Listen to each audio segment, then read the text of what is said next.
Tales of Recovery. Today's guest is Amore St Ives, my favorite yoga teacher, bestie friend. I love and adore her, and she's going to give us some of her heart wisdom, her experience in a lot of the things that we've been talking about lately, her and I, having to do with what women do, probably men too, to ourselves, and self-sabotage, and continuously what Amore very wisely calls the self-domestic violence, the constant battering and talking shit about ourselves without sometimes even being aware of it. And so I met Amore at Core Power Yoga. She was my yoga teacher, and then I trained with her the 200-hour yoga training because you just have to, because her energy just draws you in. And I'm very picky about who I learn from. And she was just like, I was like, please pick me. Then I did the other 300 yoga teacher training, and just her friendship, her softness, her wisdom, her drive. She's an excellent communicator, and she is just a mentor to so many people. Her heart is open to really care for not just one-on-one people, but the community in general. She's opening up her studio, Modrn Medicin, coming soon here in the San Diego North Park area. So, and I'll put all those details in the end. But welcome, Amore. Thank you very much for giving us your time. Thank you, Gris, and that lovely introduction. It makes me so grateful that we found each other in this lifetime in friendship. And I feel like we've known each other before. There's a kinship between the two of us. And I'm like, Gris is one of my people. Yeah. One of my people. I just finished reading a book called Many Masters, Many Mind, or Many Lives. And it talks about past life regression and that spirits reconnect in each lifetime, right? And when we meet those people again in our current lifetime, we're like, oh, there you are. Yeah. We're back together again. Yeah. It's easy. Yeah, it's very easy. It just feels like home. Yeah. Like family. Yeah. Mm-hmm. Okay. So tell us about why do why, or first of all, obviously your experience and my experience with continuously talking shit about ourselves, or having in the past, working. Obviously the work is to not do that, to become aware of it, to notice, why am I doing that? And then to retrain, I suppose, the brain, the heart. But how did you get to those 3 points, I suppose? Awareness of it. How did you train to notice it? And then how do you constantly keep in that energy of, I know who I am. I am not whoever grandma, mama, the church, people, community, whatever said. So let's start with a little exercise. I'm going to put you on the hot seat, okay? Of course, you always do. All right. Okay. Bring it on. Gris, who is your best friend? Who knows you, gets you, is always there supporting you, has been there since the very beginning, that knows your deepest, darkest secrets? Who's your hype person? Who's that person? Gris. Okay. You know this drill.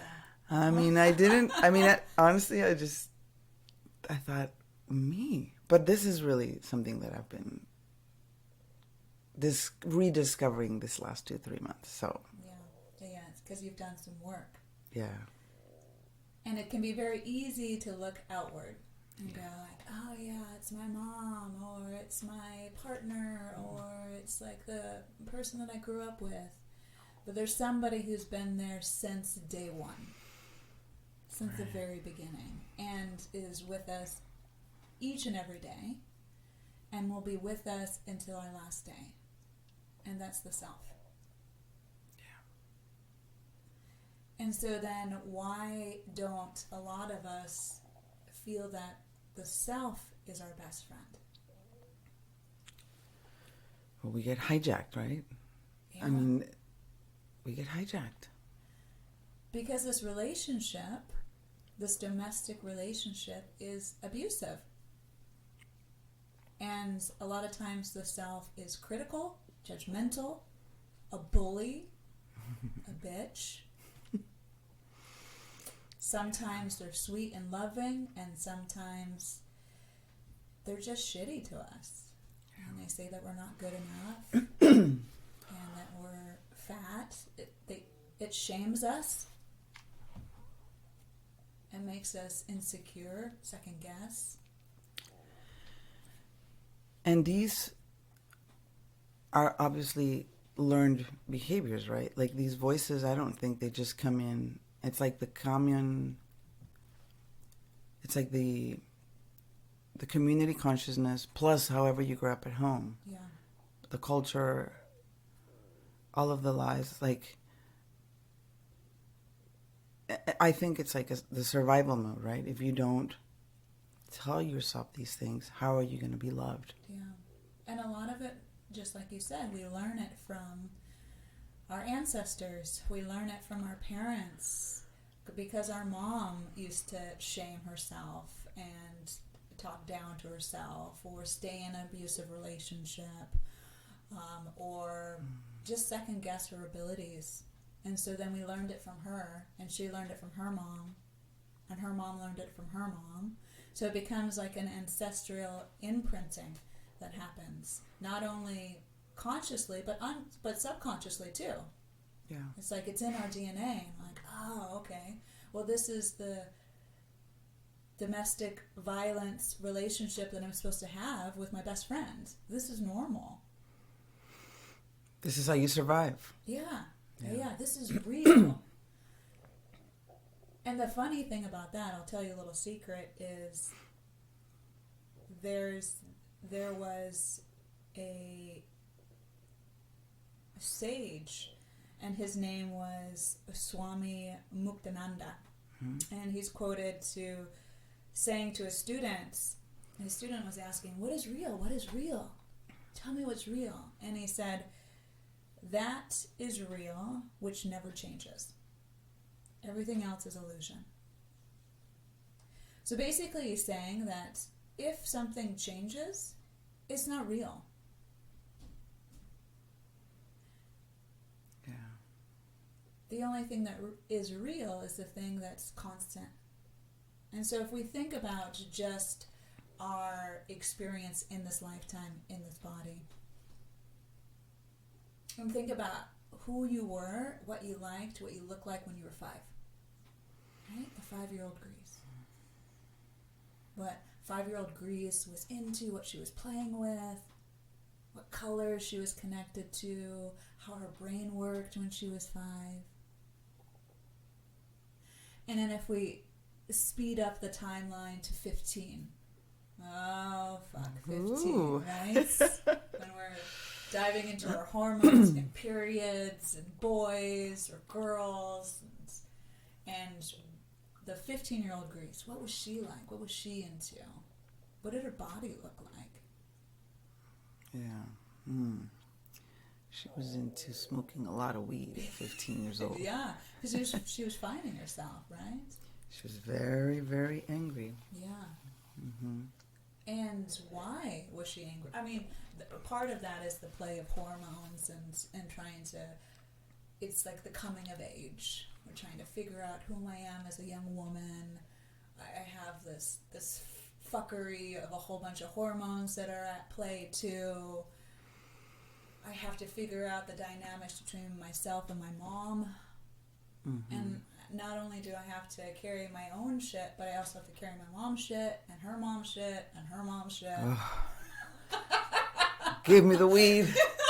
Give me the drinks. And it can be very easy just to find a substance that helps us take ourselves out of the experience, the sensation. Yeah.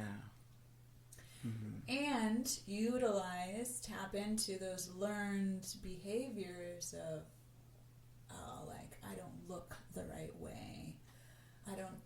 act the right way.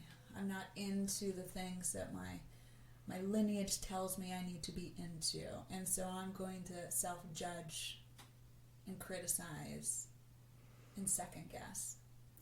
And work really, really hard to attain this love. Yeah.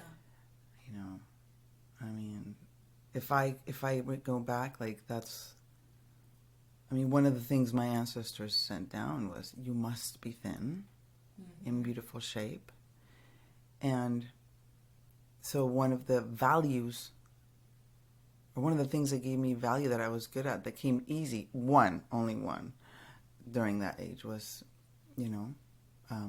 athletics, volleyball, cross country, running, working out. I was like, oh. And it was one of the things that when I came, to the ancestors, to the family, to whatever, oh, you're so tall and thin and strong. And it's like, yeah. So then that was like an entrance for this love. But also an entrance for this domestic violence. Like, you can never not look like Madonna now. Yeah. And any type of jiggly wiggly, That's a lot of pressure. Yeah. And it's a lot of needless, unnecessary pressure. Yeah. Because the body always changes. How are you different now than you were when you were 15? Oh, I can tell you. Yeah, it's not as easy now. And how will you be when you're 85? Yeah. It'll change again. So we're chasing something that doesn't exist. Yeah. That's not real. It's not real. Yeah. And then this flesh bag will die and we'll be reborn again. So diving deep into that issue, for example, or any other message, there's so many other messages of, one of them, of course, is the body. The next one is, can you take care of everybody for 50,000 years and abandon yourself because that's what women do, or whatever. I'm never good enough. Like, all of these thoughts and negative, I suppose at one time, they were survival mode and that's just what you did. But how do you unlearn that? Like, what have you done to get to be Amore, this wise, amazing, in love with her body, showing other women that everything changes? I remember in the pandemic, when the shutdown thing, coming over to your house, just like, help me, Amore, I don't know what to do. There's no yoga studios. I'm losing my mind. We started to practice in your patio. And one of the things I was worried about was, like, I've lost, like, all of my, I used to work out all the time and I don't have abs. And you were like, Gris, who in the fuck has abs right now? Everyone's on the couch just watching Netflix, wondering what's happening in the news. I'm like, oh, you're right. Okay. Just little tidbits like that just open my mind to, yeah, okay. And anyway, abs aren't my value. Yeah. But it takes time, it takes a learning and an unlearning, right?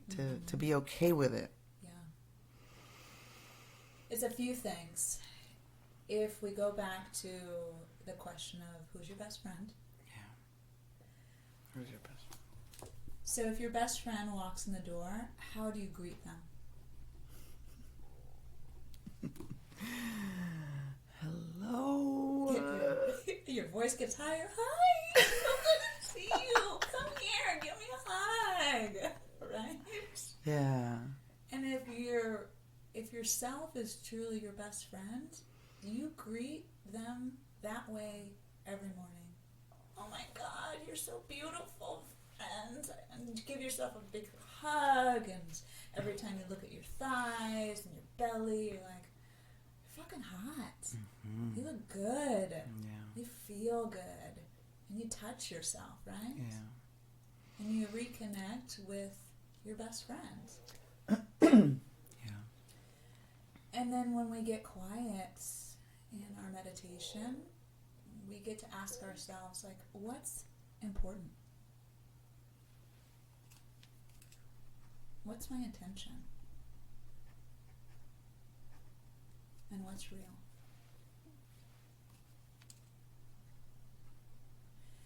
as we sit and just wait for the answers,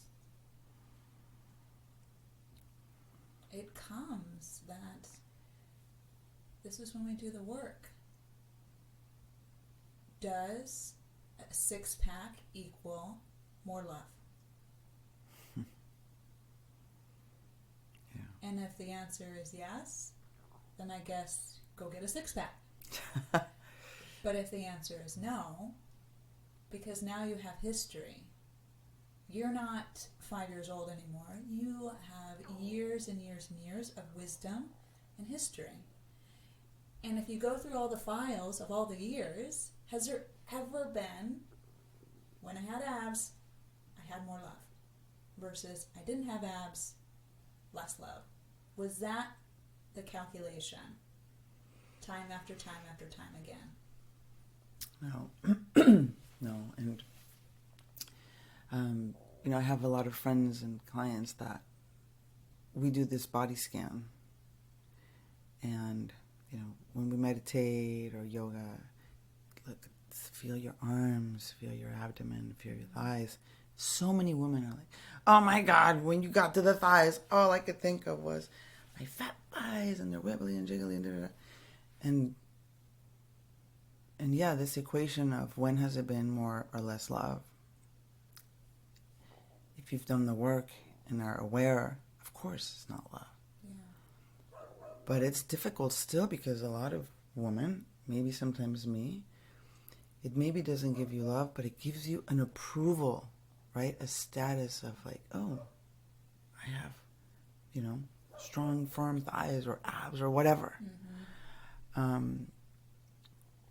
So how do you begin? Yeah. You've been practicing yoga, 20 years?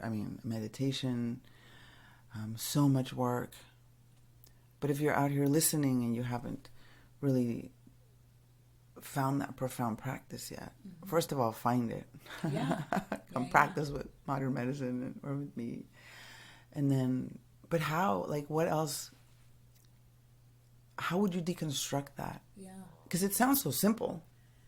And it is. Mm-hmm. I'm gonna say this. It is when we just get quiet. Yeah. And a lot of times they're like, well, what can we do? What things can I add to my list? What book can I read? What pill can I take so then I can get there and already have the knowledge? And the knowledge comes when we get quiet, when we become a good listener, just like our best friend, right? Yeah. Your best friend comes in and is like, oh my God, I have all this shit to tell you. And you just sit back and you have your cacao and you're like, all right, tell me, Gris, tell me everything. Yeah. So listening, which is another art, a practice. Yeah. Because nobody likes to listen. We're just waiting for the other person to be quiet so you can jump in and tell them your better story. So how do you learn to listen? Yeah. Well, how do you listen to your best friend? I meditate, right? I sit, get in the body, breathe, do body scans, do all the techniques. I've been trying different teachers and techniques and, cultural differences of meditation and embodiment, getting in the body. That, for me, that has been the way that I've learned to listen. Mm-hmm. First of all, yoga, because place your left foot to the right and your arm up and over here and over there. You can't really be thinking about other things, but don't fall over. How am I going to do this? And then this magical thing happens of getting in the body and your brain stops. Yeah. And that's how I began to listen. After many years of yoga, then I thought, okay, I really feel like after moving all of this yoga poses, that now I want to sit. Yeah. And that's the whole point of asana practice, to tire out the body so you can just sit or you can just lay. And listen. Mm-hmm. Sometimes I listen and there's nothing, which is honestly like a rest. It's like, oh. Then you have all this energy. Mm-hmm. But so coming back to listening to our best friend, I would say that that's a practice too, right? Like you have to do it over and over and over until you realize this isn't silly. This is saving my life. Yeah. And just like when you're sitting across from an actual person and they're saying, oh, I'm struggling with this. And you say, tell me more about that. Why do you feel that way? Or where did that belief system come from? Or tell me about the story about your mom or your dad. Like you ask open-ended, probing questions. And you can do the same with your own psyche too. You can ask things like, well, is that true? Yeah. Is that real? And just continue to ask and then pause and wait for the answer. So have you always known this, or is this a result of your yoga, Amore? I believe that we are born with this innate knowledge, this wisdom. And as we grow, we learn to uncover what already is. I mean, we've been here for lifetimes, some of us longer than others. And so then it's lifetimes of knowledge and experience and wisdom. And we just have to find the right key to unlock all this treasure of wisdom and knowledge. Yeah, I like that you say it's not complicated. It's not. We make it complicated. Yes, we love to overcomplicate everything. Yeah. And it gets... there's some work. Yeah. There's some work to be done to cross those barriers of innate complication as well. Yeah. But I guess the question is, what are you willing to do to live an open life? To know who your best friend is. Yeah.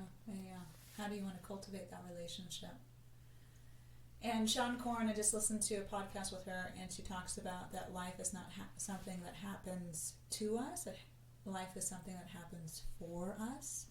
So we will have these traumas and these trials and tribulations, and this programming from our ancestors and our parents for our benefit, for us to show up and do the work. Because if we were born perfect and then nothing ever happened, like life would be so fucking boring. Yeah. Like, oh my god, another perfect day. Everything is great.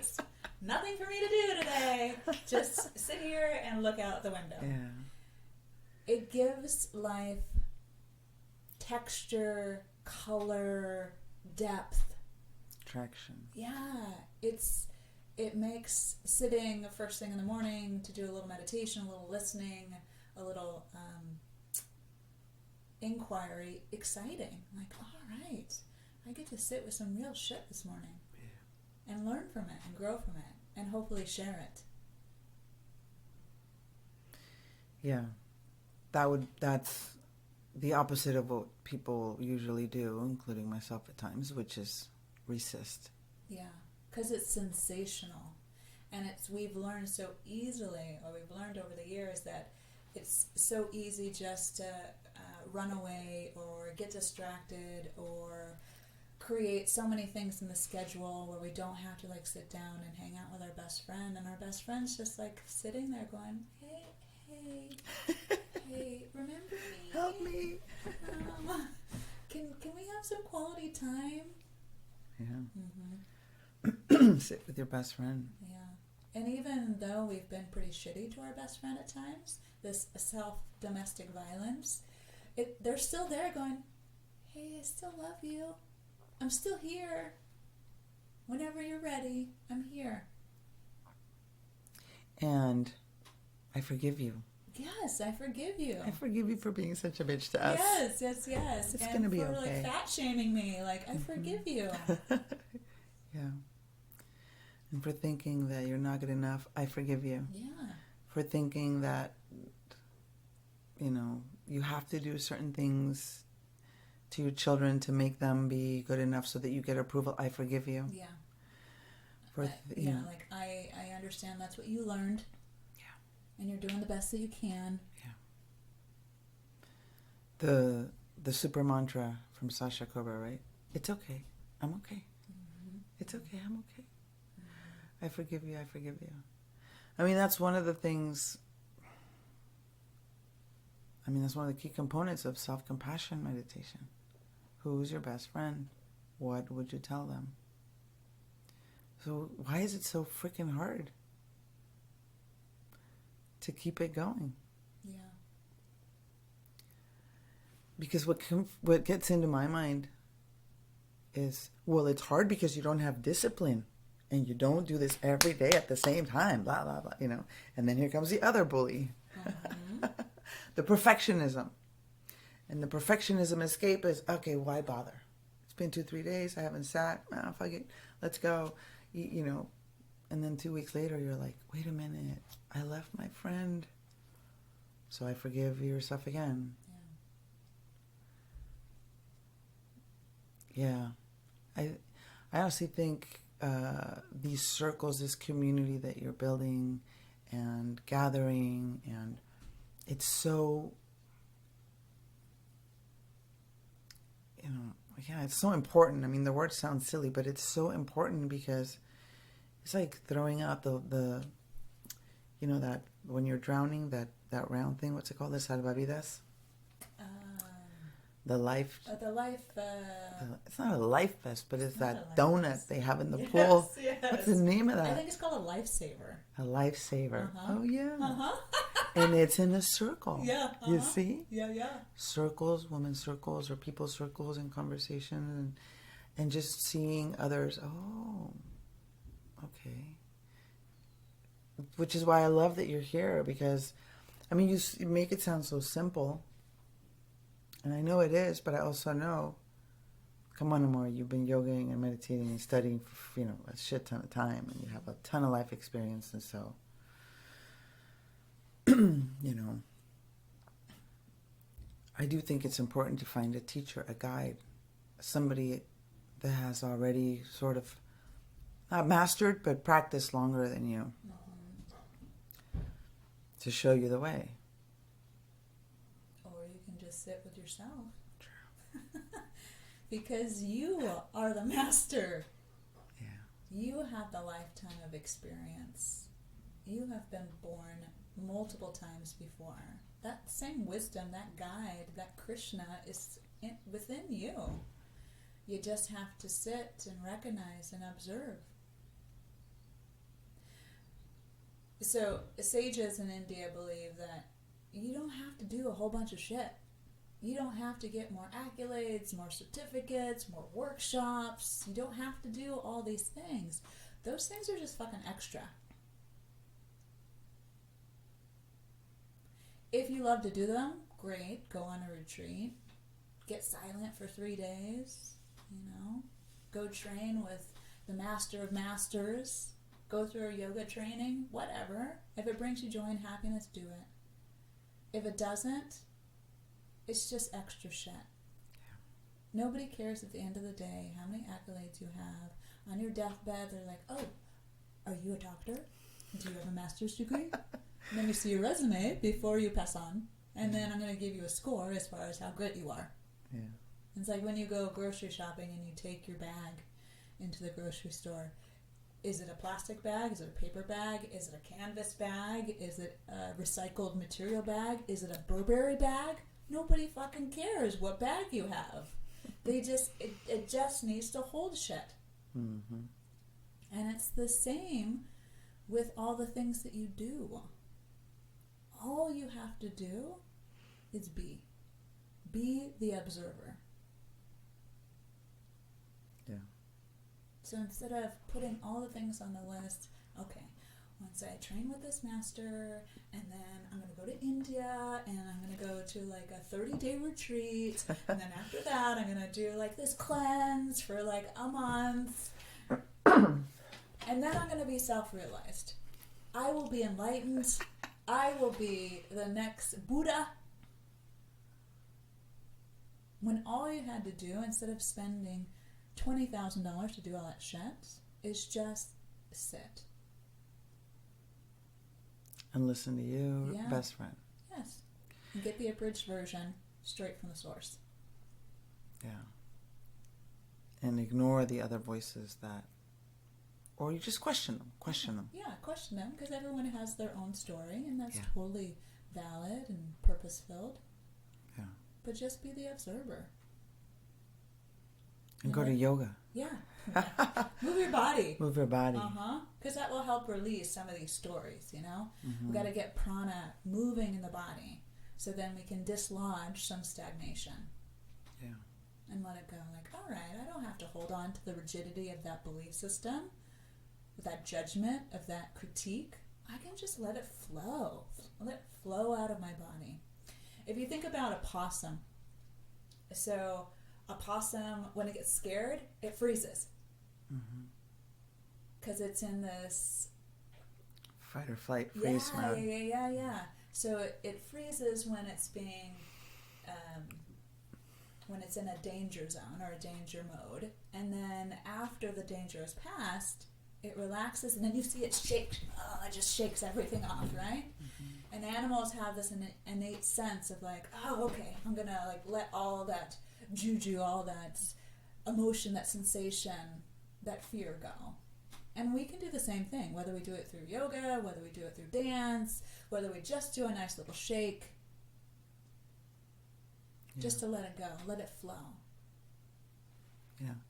That'd be a good thing to teach kids in preschool and kindergarten, elementary, everywhere. Yeah. Okay, come on, it's shaking time. Shake it off, shake it off, shake it off. Or when your kids get upset or angry or frustrated, like, shake it out, shake it out, shake it out. Yeah.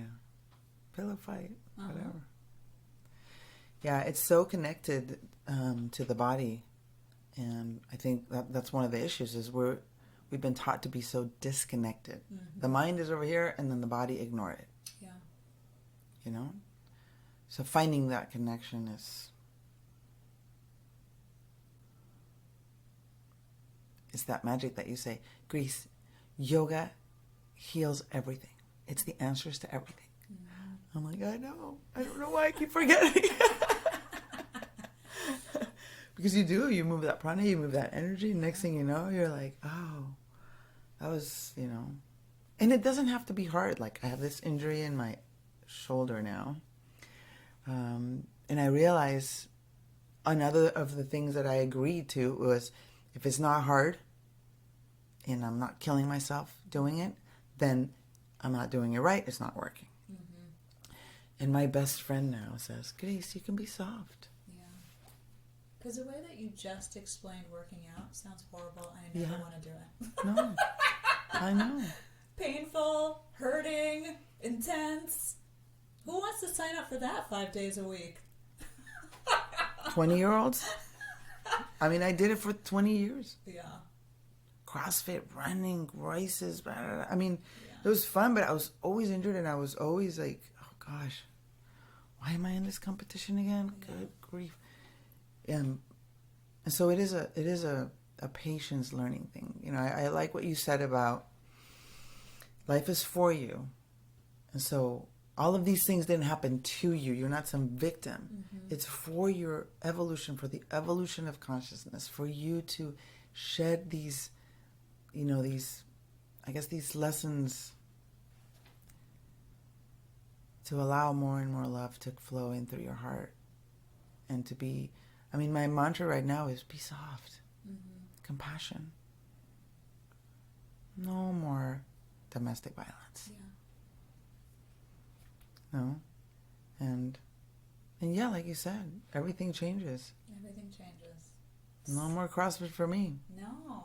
Ever again. You know now. You don't have the excuse that you're in your 20s. Right. Young and foolish and like just saying yes to everything, whether it makes sense or not. Yeah. So you have to upgrade the belief system, your mindset too. Yeah. And realize the body's changed. My intention, my priorities have changed. So my actions and my thoughts need to change too. Yeah. You just haven't done the upgrade in a while. You know how you have to like upgrade Download, your phone? Yeah. New software upgrade needed. Ding. Yeah. Yeah, I just did a really cool upgrade this weekend. Some jungle in Punta Monterrey. And I just sat And there was no Wi-Fi, no music, no nothing. Just the ocean.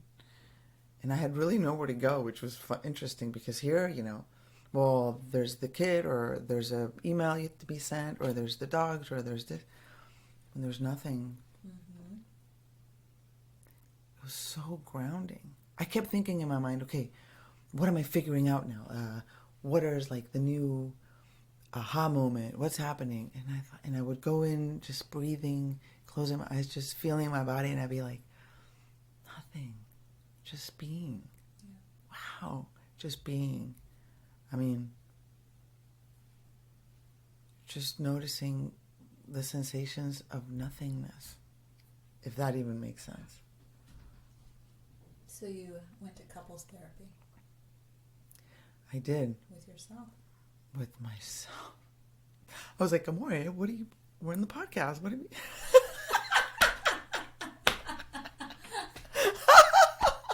Ooh, that threw me up. Uh-huh.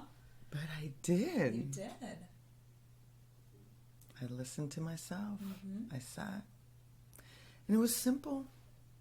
Yeah. Well, I have to tell you, the first couple nights were not like that. It was until the third day. So that's one of the things I want you all listeners and me and everyone to hear. Like, chill the fuck out if it's not that simple right away. Yeah. You know? It's like after having an intense fight with your partner, mm-hmm. and it's hard to be super fucking loving mm-hmm. right afterwards. Like, oh, I love you. Come mm-hmm. here, give me a hug. It takes a little bit of time to like, all right, what's important? What's my intention here? Yeah. How can I reconnect with this loved one? And then you cry, and then when you hug him again, it feels so juicy, and it's like a relief. The fight is over. Yeah. And you kind of melt into the arms. It was like a little baby when they're like, well, they're crying, they hurt themselves. They come to mama, and they just melt in your arms. That regulation, that self-regulation of the system is just, it's couples therapy. Mm-hmm. But for you and your best friend. Yeah. So who's your best friend? What's important? Mm-hmm. And is it true? And was it true? What is real? Yeah. And if it changes, it's fucking an illusion. Let it go. Yeah. Let that shit go. Yeah. Yeah. And it's, we can make it simple. I like to have my reminder friends, right? Like if it's not being simple and I'm just like, what is going on? Oh, I need to text Amore. Oh, I need to text my sister. Oh, I need to text Carla. Like, can you remind me? Because the software isn't downloading because there's no freaking Wi-Fi right now. Uh-huh. And the first thing I ask you is, Gris, have you meditated today? And you're like, oh, no, I didn't do that. I just was so busy and I was running from this place, that place, and I didn't have time and I had to get up to LA. And It's like, well, you find your meditation, you find your answers. Yeah. Go sit with your best friend. Yeah. It's not complicated. Mm-hmm. Can you tell us about Modrn Medicin? Because I can't wait for that place to open and be there every day. Yes. So Modrn Medicin is an all-inclusive experience because we learned that, yes, yoga is fantastic to move energy in the body. It's only part of the equation. With that comes conscious conversations like we're having right now, mm-hmm. where we can have these moments of sharing knowledge with our community and like, hey, this is what I learned, or hey, this is what works for me, or hey, I listened to this podcast and this is the aha moments that I had from it. Especially in today's time because we're getting really disconnected and we're afraid. We're afraid of interacting. Mm-hmm. When we walk down the sidewalk and somebody walks off of the sidewalk across the street, right? Instead of having a moment, looking somebody in the eye, and greeting them graciously as they pass by. Acknowledging their existence. Yeah, absolutely. Because at the end of the day, we're all the same material. So community is another huge aspect, a pillar of what modern medicine is. And then nutrition. What we put in our body affects everything. It affects our emotions, it affects our clarity, it affects our ability to show up for ourselves and other people, it affects digestion, it affects diseases that come or that don't come, it affects longevity. And so it has to be a part of the process. A lot of times it's the first thing that I address with my students. How are you eating? What's going in your mouth?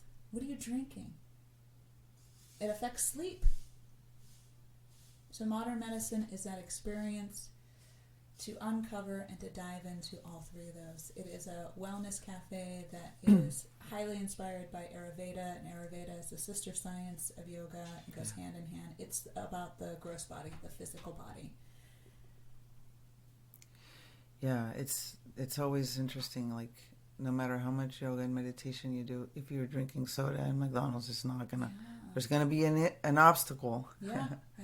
And even for us, like, quote, healthy yogis that still love coffee, right?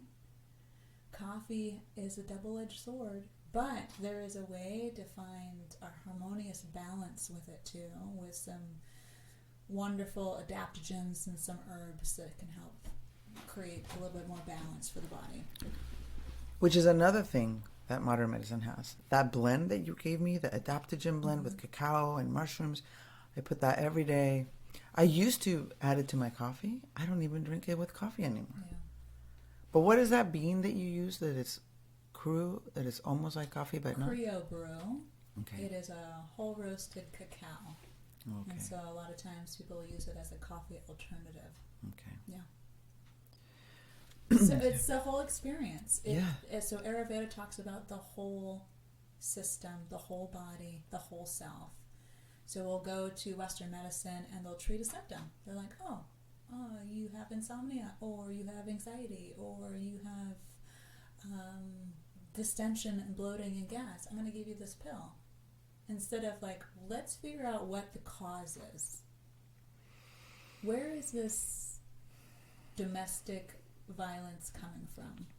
Where did it stem from? Not like how it's transpiring in the end, but let's go back to the beginning. Yeah. And so then modern medicine is, let's look at the whole person. Let's dial up some nutrition. Let's get well through what we put into our body.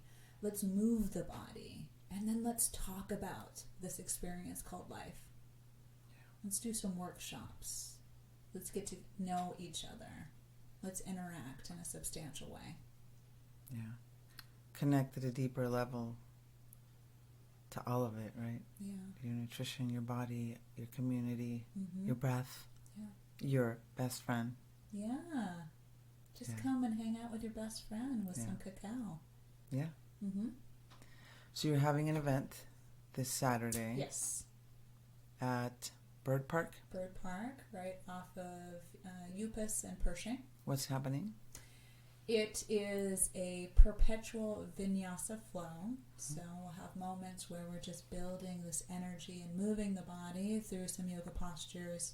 It'll be bookended by pranayama. So one of my very close friends, Lauren McLaren, who's had years and years and years of experience with breath, pranayama, yoga. She's just a delight and a master in her field. And so she'll be doing some pranayama in the beginning and some pranayama practice in the end. And then we have a couple of guests. One is Adam Meyer from the Resort Tea and Wellness. And so he's an herbalist, he's an acupuncturist, he runs the 300-hour teacher training program for PCOM, Pacific College of Eastern Medicine. And she'll be offering a tea service, so you can sit down and have some tea with Adam. And then we have Peter, who is the co-owner of Heal Thyself, and they own this huge warehouse of mushrooms. And so they dry the mushrooms, big seller right now is lion's mane, which is great for memory and mental clarity. And so then he'll be giving free samples of that away too. Nice. Yeah.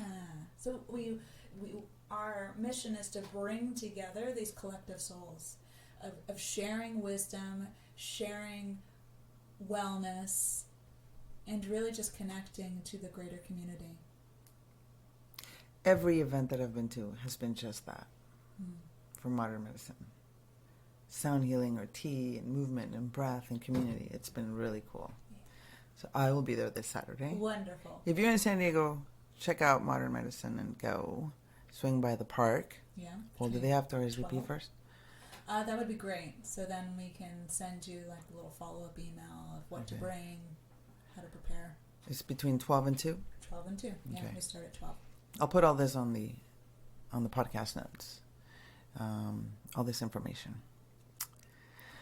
Well, thank you. This was a fun conversation. Would you like to, I don't know, any parting, loving, amazing thoughts that you want to share before we close out? Yeah.